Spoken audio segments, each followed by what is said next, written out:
중고차로 구매하실 때 엔진룸을 열고 리프트를 꼭 띄워보시고 누유가 어느 정도 존재하는지, 잘 수리가 되었다든지 아니면 수리를 해서 출고가 가능한 차인지 나는 그래도 뭐 괜찮네, 이 정도는 감수하면서 탈 수 있겠다 하는 분들이 구매하시면 좋습니다. 꼭 시운전은 해보시길 바라겠습니다.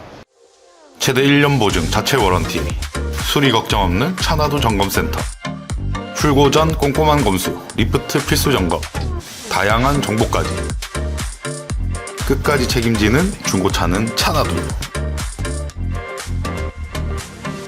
안녕하십니까, 차나두 이시안 대표입니다. 대표님, 올해 차가 너무 안 팔립니다. 차가 왜 이렇게 안 팔릴까요? 경기가 안 좋으니까 그렇죠. 야, 그래도 우리는 괜찮은 거야. 다른 분들은 더 힘들 때 여러분 많이 힘드시죠? 그래서 오늘 이렇게 힘들 때 탈만한 차들, 조금 저렴하면서 유지비도 괜찮고 가성비 있는 차, 이런 걸 한번 설명을 드려보려고 합니다. 1000만 원 미만대에서 괜찮게 추천드릴 만한 매물들이 뭐 있을까? 레이, 아반떼, K3. 자, 일단 첫 번째 소개시켜드릴 차량은 레이 차량입니다. 너무 많이 알고 있죠? 베스트셀러고. 근데 레이뿐만 아니라 대표적인 경차 3종이 있죠. 레이, 모닝, 스파크 이렇게 있는데 이 세대는 1000만 원 안쪽에서 사실 중고차로 사기에 괜찮은 매물들이 많죠. 거기에다가 가격도 좋지만 유지비도 경차는 혜택이 많잖아요. 그리고 확실히 기름도 좀 일반 승용차나 이런 거에 비해서는 작게 먹고 그렇다 보니까 추천을 많이 드릴 수 있을 것 같아요. 경차 중에서 어떤 게 제일 좋다고 생각합니까? 저는 스파크를 좋아합니다. 네가 스파크 타서 그런 거 알고? 맞습니다. 근데 스파크도 진짜 좋아요. 경차 중에서 레이, 모닝, 스파크 중에 제일 먼저 뭘 추천할래? 라고 하면 사실 저는 레이를 추천드립니다. 그 이유가 뭐냐면 모든 경차 중에서도 실내 공간이 제일 넓어요. 박스형 구조로 돼 있다 보니까 실내 공간이 가장 넓고 실내 공간이 넓으니까 굉장히 만족도가 높습니다. 경차인데 그렇게 좁다는 생각 해봤어요? 없습니다. 일단 스파크보다는 훨씬 넓잖아. 그렇죠. 그리고 거기다가 수납 공간도 많아요. 위에 막 이런 데도 수납 공간이 있고, 그리고 트렁크는 당연히 경차치고는 좀 작지만 짐 많이 실는 분들은 뒷좌석 폴딩까지 하면 짐을 굉장히 많이 실을 수 있기 때문에 효율성이 굉장히 높은 차입니다. 그리고 그 다음으로는 좀 스파크를 추천드릴 수 있을 것 같아요. 모닝보다는 스파크가 좀 나은 이유가 실내 공간이 모닝보다는 조금 더 넓게 잘 빠졌어요. 그래서 모닝보다 조금 더 넓은 쾌적한 환경을 제공하고, 그리고 바디 자체가 모닝보다 조금 튼튼합니다. 그리고 안전성도 조금 더 있어요, 확실히. 그래서 경차 중에서는 레이, 스파크, 모닝 순이다 이렇게 추천드릴 수 있을 것 같고, 이 레이 같은 경우에 단점이 있을까? 연비가 그래도 경차치고 안 좋다 얘기는 있지만 그래도 훌륭하잖아요. 이전에 영상에서 대표님이 벤츠 각진 차량 있잖아요.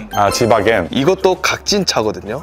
좋아. 지적 좋아. 이게 구조상 연비가 안 좋습니다. 왜냐면 저항을 많이 받아요. 박스형 차기 때문에 실내 공간은 넓어도 바람에 저항을 많이 받습니다. 근데 이게 시내 주행이 많은 분들은 크게 뭐 사실 상관이 없거든요. 고속 주행을 조금 하신다 하면 안전성이나 연비나 이런 거에서는 제일 안 좋아져요. 경차 중에서 저항을 안 받는 디자인은 아니다 보니까 경차를 타는데도 고속 주행을 많이 하시는 분들은 사실 레이는 적합하지 않습니다. 그런 분들은 모닝이나 스파크로 가시는 것도 괜찮아요. 그리고 레이 같은 경우에는 여기 보시면 뒷좌석 문이 슬라이딩 도어입니다. 단점이 뭐냐면 이 슬라이딩 도어가 빡빡해지거나 해서 고장이 좀 잘 나는 부분이 있어요. 그래서 레이를 구매하실 때는 이 여닫이 도어가 좀 잘 열리나 닫히나 이런 거를 좀 체크하시고, 슬라이딩 도어라서 장점이 근데 훨씬 많은 것 같아요. 왜냐면 유모차 이런 거 실을 때도 일반 차 문 여는 것보다는 훨씬 더 실을 때 편하거든요. 편리성이 있으니까 그런 부분에서 굉장히 좋은 차다. 장점은 그 정도 있는 차고, 단점은 아까도 말씀드렸다시피 모든 경차가 사실 고속주행에서 위험할 수는 있지만 그 중에서도 레이는 특히나 단점이 고속주행에서 많다라고 말씀드리고, 스파크랑 모닝의 단점도 좀 알려드릴게요. 모닝을 사실 때는 조금 중요하게 보셔야 되는 게 히터 작동 불량 사례가 좀 많이 있다고 합니다. 히터 코어 문제로 그런 고질병이 있다고 하니까 항상 모닝을 사실 때는 여름에 사시더라도 히터는 한번 틀어보시고, 그리고 냉간 시에 좀 떨림이 있거나 이런 증상들이 있는 차가 많다고 하니까 엔진 마운트 이런 거 좀 잘 체크하셔서 구매하시면 괜찮을 것 같아요. 그리고 스파크 같은 경우에는 미션 내구도에 문제가 있는 차들이 조금 있다고 합니다. 그래서 구매하실 때 후진이나 드라이브 넣거나 할 때 뭐 튕김 현상 없는지 꼭 잘 한번 체크하시고, 엔진 쪽 누유나 이런 것만 좀 잘 체크해서 구매한다고 하시면 괜찮은 구매가 될 겁니다. 그리고 전체적으로 경차는 정비할 때 정비비가 좀 저렴하게 드는 편이고 정비력도 좋은 편이에요. 그래서 정비할 때는 공인비가 많이 나온 차들이 있고 이런데 경차들은 공인비 이런 게 좀 작게 나오니까 훨씬 유지비에서는 유리한 면이 있습니다. 그래서 1000만 원 미만대 차를 조금 보려고 하시는 분들은 레이, 스파크, 모닝까지 경차 위주로 한번 생각해 보시면 유지비 면에서도 유리하고 차량 가격도 저렴하니까 굉장히 좋으실 겁니다. 자, 두 번째로 추천드릴 만한 차량은 바로 이 차량입니다. 이 차량 뭡니까? i30 PD라고 해서 3세대 모델로 보시면 됩니다. 16년도부터 20년도까지 나온 모델을 보시면 되는데 이게 좀 저렴한 거는 한 800 후반대, 키로수 좀 짧고 이런 거는 한 1400까지 매물이 다양하게 있어요. 근데 이 i30의 가장 좋은 점은 보면 해치백 스타일이잖아요. 우리나라에서 사실 이 디자인이 인기가 있는 스타일은 아니거든요. 근데 이 해치백 스타일이 은근히 실용성이 좋습니다. 그러니까 SUV는 아닌데 SUV만큼 짐도 많이 실리고, 그리고 얘가 좋은 거는 연비가 미쳤어요. 얘가 1.4 터보, 1.6 터보 가솔린, 그 다음에 1.6 디젤 이렇게 나오는데 연비가 1.6으로 봤을 때도 보통 한 20km 이상 나와요. 그래서 연비가 아주 훌륭한 차다. 그리고 디자인 사실 나쁘지 않잖아. 이쁘네요. 오래돼 보이거나 그러지도 않잖아. 그리고 얘가 진짜 실용성 있거든요. 그리고 옵션도 많아요. 통풍 열선 시트 들어가고 썬루프 들어가는 차도 많고, 거기에다가 스마트 크루즈 컨트롤, 반자율 주행 2까지는 안 들어가더라도 스마트 크루즈 컨트롤은 다 들어가고, 이런 차가 옵션도 다양하기 때문에 굉장히 괜찮은 차다. 근데 얘가 단점도 또 많은 차예요. 일단 뭐냐면 1.6 디젤 모델은 좀 피하시는 걸 추천드려요. 사실 디젤 차가 관리가 힘듭니다. 그리고 요즘에 인기도 없고, 그래서 1.6 디젤은 조금 배제하고 구매하시는 게 좋고, 1.4, 1.6 가솔린 모델들도 다 터보 엔진이 올라가 있어요. 이 터보가 밟으면 잘 나가, 그런 부분은 좋은데 대신에 터보 모델들이 누유가 잘 발생합니다. 그래서 그 문제 하나. 그리고 터보 모델의 이 특성인데 저속에서 잡소리가 조금 날 때가 있어요. 그리고 얘는 또 DCT 미션이 들어가거든요. 그래서 연비가 좋은 건데 DCT 미션 특유의 꿀렁거림은 있다. 근데 얘가 DCT 미션이 잘 망가지냐? 얘가 미션 내구성은 그렇게 나쁘지 않아요. 그래서 막 DCT라도 잘 망가진다 이건 아닌데, 터보 차저와 DCT가 만나서 있는 저속에서의 안 좋은 느낌과 꿀렁임 이런 것들은 조금 있다라고 봐주셔야 돼요. 또 이게 중고차로 구매하실 때 히트코어 쪽에 냉각수에서 좀 누유하는 현상이 많이 일어난다고 해요. 그게 또 고질병 중에 하나인 것 같거든요. 그래서 중고차로 구매하실 때 엔진룸을 열고 리프트를 꼭 띄워보시고 누유가 어느 정도 존재하는지, 잘 수리가 되었다든지 아니면 수리를 해서 출고가 가능한 차인지 그런 거 꼭 잘 체크해 보시기 바랍니다. 그리고 아까도 말씀드렸지만 고질병은 DCT 미션의 특유의 저속에서의 꿀렁거림, 굉장히 이질감이 드실 수도 있어요. 처음 요 차를 타시는 분들은 시운전도 꼭 해보시고 그때 느낌 이런 거를 잘 생각해 보시면서 나는 그래도 뭐 괜찮네, 이 정도는 감사하면서 탈 수 있겠다 하는 분들이 구매하시면 좋습니다. 꼭 시운전은 해보시길 바라겠습니다. 만약에 수리할 부분이 생기면 수리비는 다소 조금 높을 수 있습니다. 국산차 치고 구조상 까다롭게 돼 있어서 공인비가 조금 많이 나오는 편이에요. 이 차는 그거를 참고해서 최강의 연비차, 그리고 짐도 많이 실리는 차, 1000만 원 안쪽에서 굉장히 잘 고르실 수 있는 차입니다. 적극 추천드릴 수 있어요. 자, 그리고 마지막으로 말씀드릴 차는 바로 요 LF 소나타 차량입니다. LF 소나타가 앞전에 말씀드린 뭐 경차, 모닝레이 뭐 이런 거에 비해서, 그리고 i30에 비해서는 훨씬 더 넓죠. 그래서 패밀리카로서 사용하기 좋은 차잖아요. 맞죠? 요거는 명차입니다. 크게 뭐 장고장 이런 거 잘 안 나고, 그리고 많이 팔리기도 했고, 보면 차 어때요? 좋죠? 고급지네요. 조금 연식이 있기 때문에 요즘에 나온 차에 비해서는 당연히 뭐 좋아 보일 수는 없지만, 그래도 지금도 중고차 시장에서 꾸준히 잘 나가는 차고, 요 차를 선택한다고 하면 패밀리카로서 굉장히 훌륭하다. 중형차가 앞전에 소개시켜드린 차보다는 당연히 유지비가 많이 들 거 아니에요. 근데 중형차 치고도 유지비가 크게 많이 드는 차는 아닙니다. 그럼 소나타를 살 때는 우리가 주의해야 될 게 뭐 있을까요? 소나타는 이게 GDI 직분사 엔진을 쓴단 말이에요. 엔진에 카본 슬러지가 많이 낍니다. 그래서 차를 딱 사실 때 슬러지가 좀 많이 껴있는지 이런 거를 좀 체크해 보시면 좋고, 그리고 차를 구입하고 나서도 인젝터나 흡기 쪽 클리닝을 한번 해준다고 하시면 크게 다른 고질병은 많이 안 일으켜요. 다른 고질병이라고 한다고 하면 실내 전자기기 같은 게 조금 터치 불량이나 이런 게 좀 있는 편이라서 구매하기 전에 터치가 잘 되는지 이런 것만 좀 잘 체크를 해주면 크게 다른 고질병 없이 잘 타실 수 있을 겁니다. 그리고 고장났을 때 수리비가 많이 들까요? 많이 안 들까요? 전차보다는 좀 많이 들지 않을까요? 경차보다는 좀 많이 들 수 있는데 i30보다는 오히려 얘가 좀 더 저렴할 수 있어요. 구조상 수리하기가 편하단 말이에요. 그리고 많이 팔렸기 때문에 부품도 많아. i30가 많이 팔렸을까? 이게 많이 팔렸을까? 당연히 소나타 더 많이 팔리는 차고, 그렇기 때문에 부품 수급도 원활한 차라고 말씀드려서 이거 정말 괜찮습니다. 그리고 동급으로 본다고 하면 LF 소나타 말고도 K5 2세대 또는 1.5세대